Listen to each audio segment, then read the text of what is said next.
resort, that was the first project, where again we used the women who were doing the jhadu were actually responsible for rendering and maintaining this place, and it's still a very, very popular resort, and he commands a few hundreds of dollars, maybe $700 in a night for this. So he was quite delighted to actually make a business of this whole concept. Now, this was the house for the owner of the Times of India. She lived at that resort and she wanted a mud house built for herself. This was a double-storied mud house. But we plastered, she said that she didn't want to maintain it, so we plastered it with murga jali and cement plaster, unfortunately. But the insides are all lime washed. And this again was a conservation, semi-conservation project in which the old city, the old town of Maheshwar, where Ahilyabai Holkar had her palace, was revitalized through the Reva Society, who re-established weaving and wanted to actually house weavers. So we built a community center for the weavers' children and for the community as their houses were being constructed. And this functioned as a creche, a school, a place where all the doctor came in.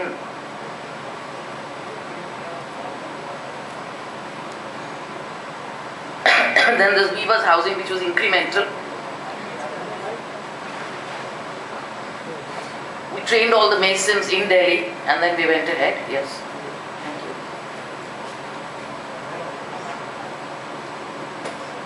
So the idea was to really blend completely with the urban fabric of the historic city, town. The animal shelter at Jivashram is very important because it made me realize the value of animals within the urban ecosystem. And this was a hospital for animals. And this was built for a cost of 120 rupees a square foot when we did do it.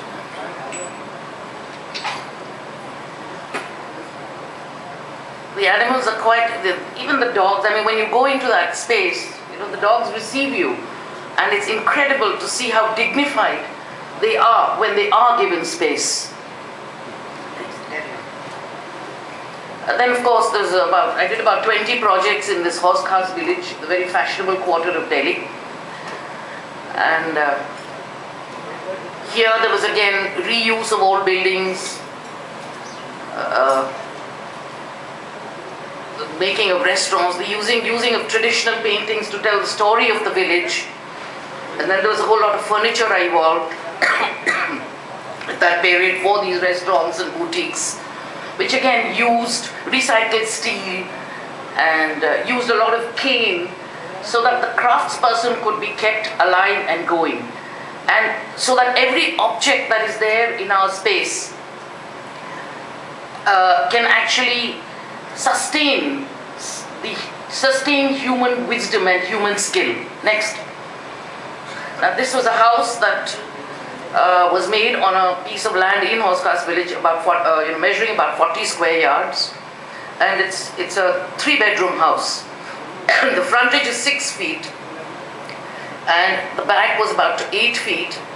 No, the back is about 14 feet, and the side is about 8 feet. So the only option was to go vertically. And so we have this staircase with landings, and each landing becomes a room. And here, the monuments and its location informed the entire architecture. And again, we've used, stop for a minute, we've used no RCC in this construction because there was no place to make RCC.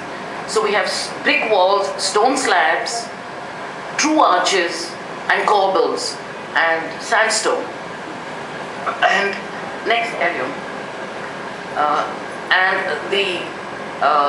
all the wood again is recycled. The bricks, the brick arches are all load-bearing, and there are stone slabs as roofs. We used a Badarpur plaster on the outside, And next, carry on. And so this, where are the buildings? The outside, there are no monuments.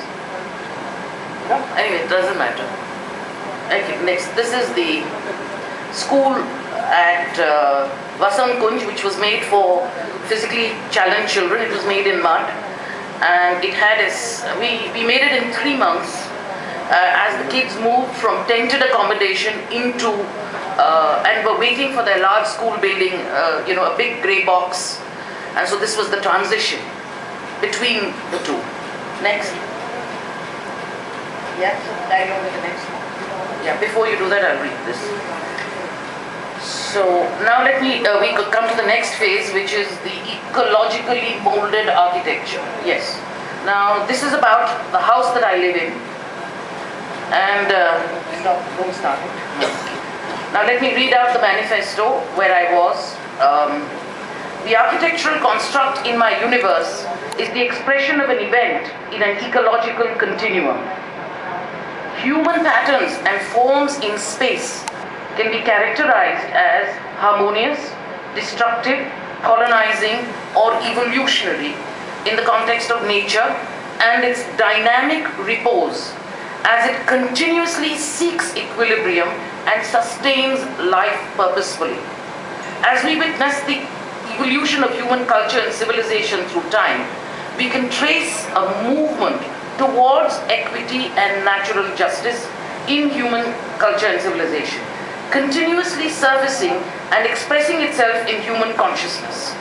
I believe that the purpose of human culture is to accord dignity to all forms of life and to recognize the holistic nature of the environment and value its regenerative and self-organizing capacities, its capacity to heal itself. We must recognize that so that we know how far to go. Architecture, therefore, assumes the characteristic of enhancing the harmony of human ecological niches in the overall natural dynamic of the total ecological universe, which is more of a continuation of what Ashish and Narinder said when they were talking about human settlement and the consciousness of the cosmos. And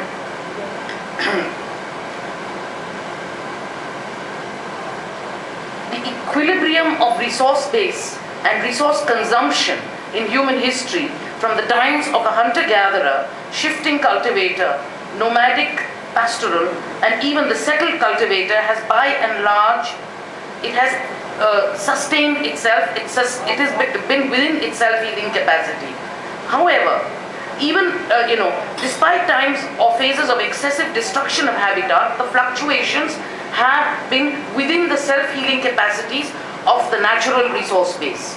It is in the phase of industry and fossil-based agriculture that a substantial intensification in the use of and scale of the resource base have almost irreparably damaged the self-healing capacity of the natural systems of which we human beings are part of. Therefore, it is certainly not sustainable for the human civilization or the human race if we perceive the planet as a biological entity of which we are a part. The material reality of industrial or post-industrial consumer society in global economic space, despite expanding its resource base continuously, is unable and is incapable of equitably fulfilling human needs globally. That is very, very simple. Therefore, all the divergent aspects that were being talked about yesterday can be put to rest, because this imbalance is exactly what we seek to address. Although they were saying that, degrowth is not acceptable and it is growth we are concerned with, but the fact is both of them were talking of the same thing. They were talking of inequity. We need balance. We need each, we need an equitable balance of resources.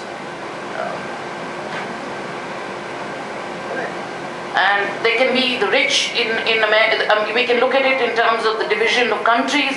We can look at our own society and look at the rich and the poor. and we need to bridge these diversities in order to be equitable. And equity is, I think, one of the goals of civilization. The ecological values, which are part of human consciousness in contemporary times, you see, we are ecologically aware, but we do not have the ecological hardware to act, we do not understand the impact, how it will impact our buildings and our urban environment, how it will impact our biosystems and biosphere. And basically we are at the start of this process. Now, Mother Gadgil had said that there are 4 kinds of human beings. One is the biosphere people of the developed world who enjoy the resources and the products of the entire biosphere. Then we have the omnivores, that the rich of the third world. Then we have the ecosystem people, all those very beautiful, idyllic, rural types that we were talking about yesterday. And then we have the ecological refugees. And it is these 4 groups that are perpetually in tension, and we need to find an equitable balance so that we do not produce any ecological refugees. The heroic individual in that society vying for a larger share of that pie is something that is seen as a characteristic which is on the wane. And therefore, I think that, we do not have to perpetuate structures of greed, meaning that when we are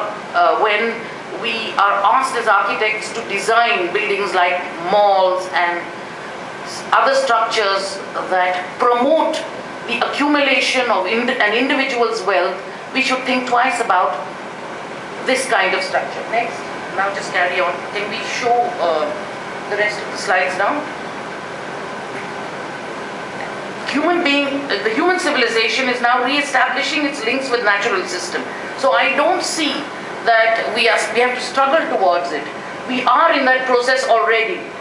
And it is in this process that architectural consciousness is beginning to recognize and express that the human civilization is now re-establishing its links with natural systems in an evolutionary progression. Now, a lot of architects are working towards this, and its numbers have increased in the recent years. Now, assuming that these ideologies would be put into place both socially, politically, economically, etc., we really have to develop the vocabulary or the wherewithal of eco-literate architecture. So, can you just show the slides? Now, this is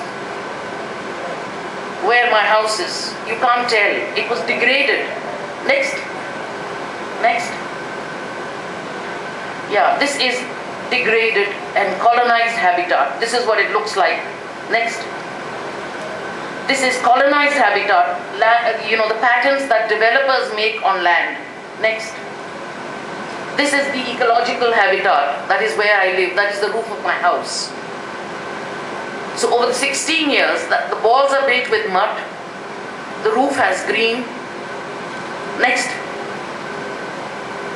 Next. Just have a look at these images, that's enough. We've used only locally available materials. We had a group of 50 people, men, women, old and young, helping us build this house. Next. Over 6 months. Next, please. Next. So in this process of 20 years, we re-established the ravaged ecosystem by the use of, by treating water. Next. Next. Next. Next. That's the solar cooker that I use to cook khana with. There is waste, recycling. We use broken stone. These patterns, these are the plans. This is the plan of the house in its habitat. Next. These are the mud bricks we made from the, by excavating the ponds below. These are the people who actually helped us put the stones in place. This is what mud walls look like as you're building them, very vulnerable. But you have to protect it, because once it is covered with a roof and it has a good foundation, it can last and last. And it doesn't need too much maintenance. We just rub the walls down once a year. We used ballis from the neighbor's garden made of eucalyptus, because we thought that it was time to chop the eucalyptus down. And then, you see here, we have a lifestyle and the quality of life without